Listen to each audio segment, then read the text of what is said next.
tere! Mina olen Mart Juur ja see on Euroopa spordipealinna Tallinna 7000 sammu väljakutse. Vaatame nüüd üheskoos rahulikult, kui mõnus jalutuskäik mööda Tallinna linna see õigupoolest on. Sammu väljakutse kestab terve aasta ja selle aja jooksul tuleb koguda 2,4 miljonit sammu. See kõlab nagu ulme. Tegelikult on see 7000 sammu päevas. Minul on 4000 sammu juba tehtud. Paks Margareeta.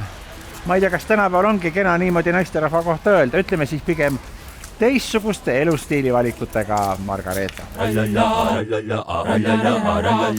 No nii, 500 sammu veel. Muide, minu selja taga on Niguliste kirik, kus peeti arvet mitte sammude, vaid meie pattude ja heategude üle. Ja ongi 7000 sammu tehtud ja preemiaks on säärane vaade. Võta sina ka osa 7000 sammu väljakutsest.